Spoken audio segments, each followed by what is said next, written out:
Bibliophiles of the internet, today I'm back to share recommendations for every prompt on the Queerlit Readathon bingo board for round 15. Now I will say that claiming I'm going to recommend at least one book for every single prompt is a little bit of an overstatement because as always there are a couple of prompts that are deeply subjective and that don't necessarily lend themselves to clear-cut recommendations. Secondly, I have to give a big shout out to my friend Alex from Pucks and Paperbacks who also recently made a video recommending books for every single Queerlit Readathon prompt. I will link his video down below and you should definitely watch it. You might also want to check out Kathy's TBR for this round. She is one of the hosts and co-creators and usually tries to black out the bingo board. Same for this round's co-host Ren, who is an awesome Australian booktuber. They also put up their TBR and I think they're also going for a blackout. So both of those videos could be very helpful. And as always, even if you're not taking part in this next round of the readathon or you're not able to for whatever reason, this video will still be full of good queer books that you can check out and enjoy any time of year. Let's jump right in with the first prompt on the board, which is outside. Obviously, this is relating to books that are outdoorsy or take place in outdoor environments. Of course, there's an alternate interpretation in that you can check off this prompt by reading a queer book outdoors if that is accessible to you, but for the sake of this video, I will be going with the straightforward interpretation. The very first book that came to mind that I just could not shake was Highly Suspicious and Unfairly Cute by Talia Hibbert. And yes, before anyone says anything, this is a YA MF romance, but the main male character, who is also a POV character, is bisexual, and bisexual people are indeed queer. Thank you for coming to my TED Talk. Like I said, this is a hilariously adorable YA romance about a quirky content creator and a clean-cut athlete who are academic rivals, and they both end up signing up for a survival course in the woods because there's supposed to be a huge grand prize at the end. This is laugh out loud funny, and a good portion of the story is just these two characters getting up to absolute shenanigans in the wilderness. Another fun spin on this could be Hot Dog Girl by Jennifer Dugan, which is about a bisexual teenager named Lou who finally lands her summer dream job at a magical themed amusement park,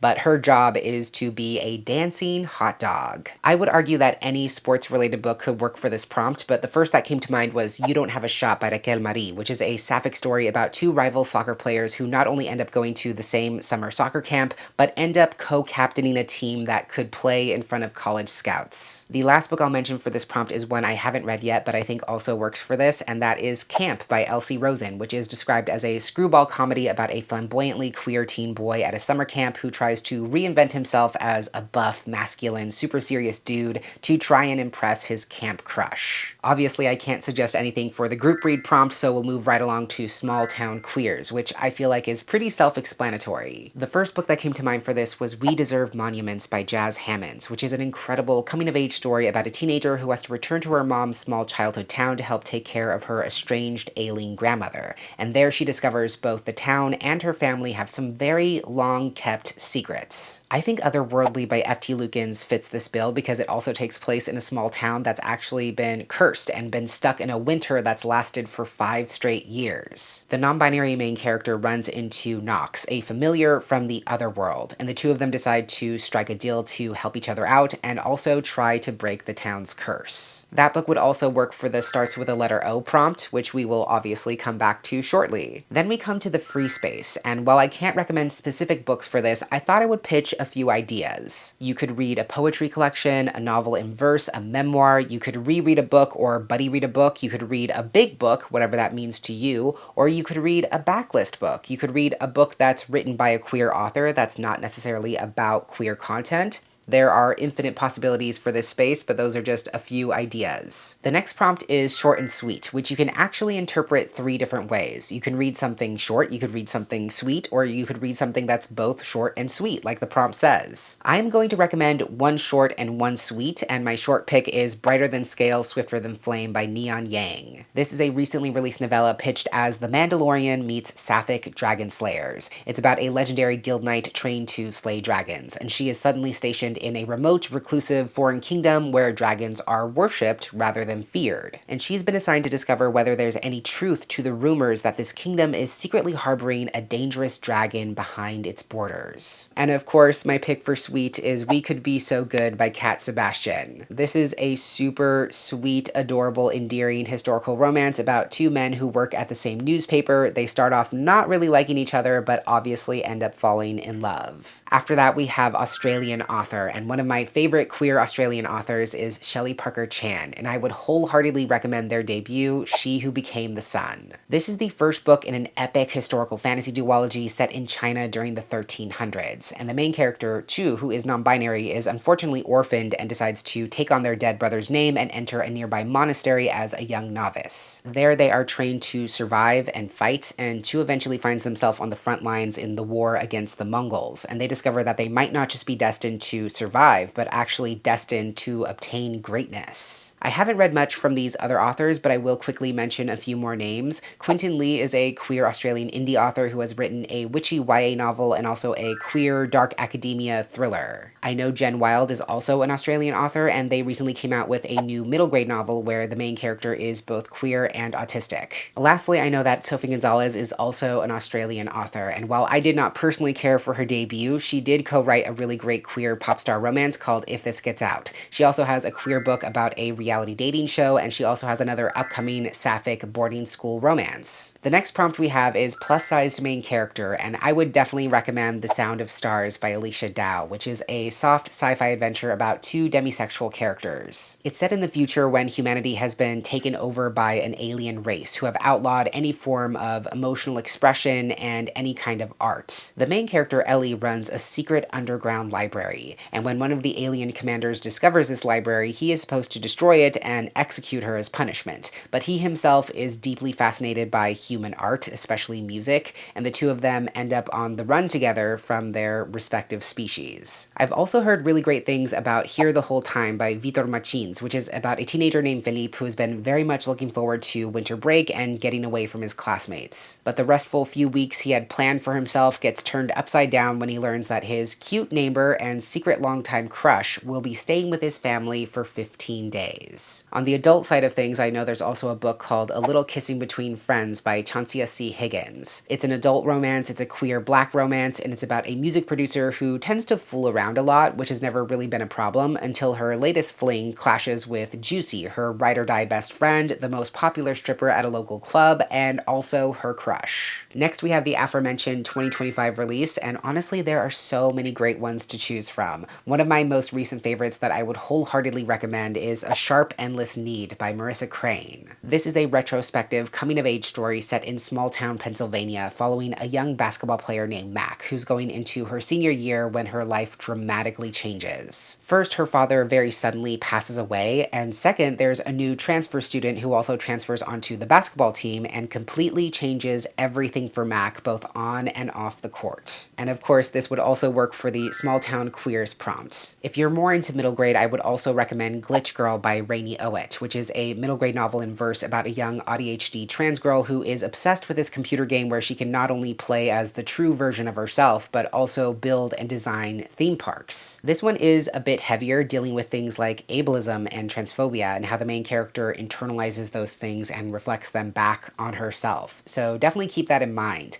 But this would also work for the next prompt on the board, which is alliteration. Alliteration is another pretty straightforward prompt. You're looking for any book that has two or more words in the title that start with the same letter. And the first book that came to mind for me was Prince of the Palisades by Julian Winters. This is a really fun YA royal romance about Prince Jaden, who's caused a few stirs in the media, and so he's sent to California to go to a new private school and clean up his image. And there he ends up falling for one of his new classmates. Another recent read of mine that would fit this prompt is Of Monsters and Mainframes by Barbara Truelove. This is a zany space opera about a supercomputer-powered spaceship known as Demeter who just wants to do her job of shuttling humans back and forth between planets. But unfortunately, all of her passengers keep turning up dead. Not once, but multiple times. And even though her company is set on decommissioning her, she is determined to prove that stowaway monsters are the true culprits. This one could also work for the starts with a letter O prompt and 2025 release. You could also read A Gentleman's Gentleman by TJ Alexander for this prompt. It's a Regency romance starring a trans main character who has to find himself a wife before the end of the season if he wants to retain control over the family fortune, estate, and his own independence, but he ends up falling for his newly hired valet instead. One of my favorite books I've read this year also works for this prompt, and that is The Cosmic Color by T.T. Madden, a sci-fi story about a trans mech pilot who is not only discovering discovering their true gender through piloting a giant mech robot to fight against the aliens, but also contending with the imperialistic implications of his work. Once again, this could also double up for 2025 release, and because it is a novella, it could also work for short and sweet. After that is One Time Author, but I can't really recommend anything for that because I don't know which authors you've read or not read, so we're gonna move right along to Banned Book. For this, I would absolutely recommend All Boys Aren't Blue by George M. Johnson, which was recently reported to have been the most challenged book of 2024 according to the ALA. It's a series of personal essays written for a young adult audience telling the story of George's life growing up as a queer Black artist, and it touches on things like gender, toxic masculinity, family dynamics, and perhaps most importantly, queer Black joy. Another title that is constantly on the forefront of book banning and lawsuits fighting against book banning is Last Night at the Telegraph Club by Malinda Lo. This is queer YA historical fiction set in San Francisco's Chinatown in the 1950s, when the Red Scare was endangering countless immigrant lives. The main character, Lily, is both Chinese American and a lesbian, and she discovers this underground lesbian bar called the Telegraph Club that changes her life. The next prompt is Borrowed, which is another one that's tricky to recommend for because it's both subjective and also referring to a descriptive action rather than a plot point. So we're going to skip ahead to the next prompt, which is the 1990s. This prompt can refer to queer books published in the 1990s or books primarily or partially set during the 90s, which is what I have to offer, starting with ASL by Jean Thornton. I am very intrigued by this book. One of its timelines takes place during the late 1990s, and it's about three queer friends who are making a video game together that will ultimately change all of their lives. 18 years later, after they started developing this game together, it's pretty much been buried and forgotten, and the friends have lost touch. They were actually online friends, so they've never met each other, but they realize that they're all living in Brooklyn and that they might have a chance to finish what they started. This book also just recently came out in April, so it would also work for 2025 release. Another book I've heard of that I know is set in the 90s is a murder mystery / thriller called Rainbow Black by Maggie Thrash. This is set against the backdrop of the 90s satanic panic following a 13-year-old girl whose hippie parents are arrested and accused of horrific things. Then apparently a terrible murder brings the main character to a breaking point and she makes a choice that will haunt her for decades to come. Do I know what any of that entails? I certainly do not. Another queer book I know is set in the 90s and is on my own long-term TBR is Fraternity by Andy Matus. This is a YA dark academia story set in a mysterious boarding school where the main character finds himself surrounded by a bunch of boys who are part of this clandestine secret society known as the Vicious Circle, which is a covert club for queer students that goes back decades. And the members of this club discover that the headmaster has a copy of an arcane occult text, and when they try to use it, they accidentally unleash a horrible eldritch secret. The last book I know of that fits the bill would be Paul Takes the Form of a Mortal Girl by Andrea Lawler, which is following a queer university student in the 90s who is secretly a shapeshifter and can transform his body at will in order to explore all the secret intricacies and pleasures of queerness. We're getting close to the end here, but next we have the manga prompt. Now, I have talked about many a queer manga series over the years, but one of my favorites is Boys Run the Riots by Gaku Keito. This is a trans manga written by a trans mangaka, and it's all about a young closeted trans boy who ends up teaming up with the new intimidating transfer student to create their very own streetwear brand. Another queer manga I love that I wish more people would read is Go For It Nakamura by Sionde, which is a comedic and adorable slice of life manga about a closeted gay boy named Nakamura who is hopelessly in love with one of his male classmates and is constantly in danger of embarrassing himself and exposing himself, even though they haven't actually formally met. Next is a prompt I've referenced a few times already, and that is starts with the letter O, which again is pretty straightforward stuff. I have a few suggestions for this, starting with Our Dreams at Dusk by Yuki Kamatani. This is a manga series, so it could also count towards the manga prompt, and it's about a closeted high schooler who is terrified of being outed, and just before he decides to end things, he runs into a mysterious woman who leads him to a group of queer folks who are also dealing with a lot of the same issues. Another book I love that would be perfect for this prompt is Obi is Man Enough by Skylar Bailey Sailor, which is a middle grade novel about a young trans swimmer named Obi who is having to navigate changing from the girls' swim team to the boys' swim team, which is a very dramatic shift. There's also The One True Me and You by M.K. England, which is a geeky YA contemporary story about a non-binary fanfic writer named Kay who's spending the weekend at a convention called GreatCon with their friends, and they have three main goals for the weekend: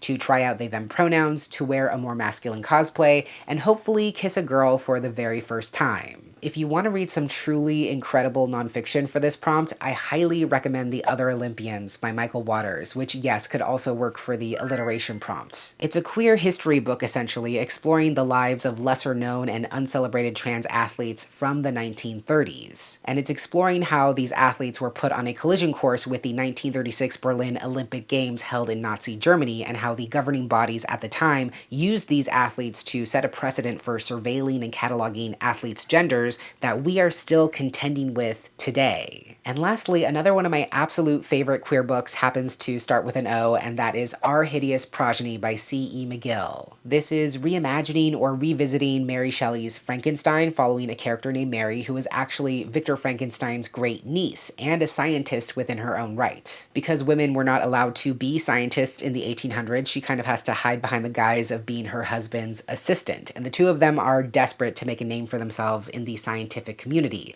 So when she discovers her great uncle's journals, she decides to create a creature of her own and continue his research. And since the last prompt on the board is continued, which is another deeply subjective prompt, that pretty much wraps up my recommendations. Of course, if you have any more suggestions or ideas for books that fit these prompts, please share them with everyone in the comments down below, or feel free to share what you plan on reading for this upcoming round of the Queerlit Readathon. Thank you so much for watching. I hope you enjoyed, I hope you found it helpful, and until next time, educate yourself, be kind to yourself, take care of yourself and others, and I will catch you on the flip side of the page.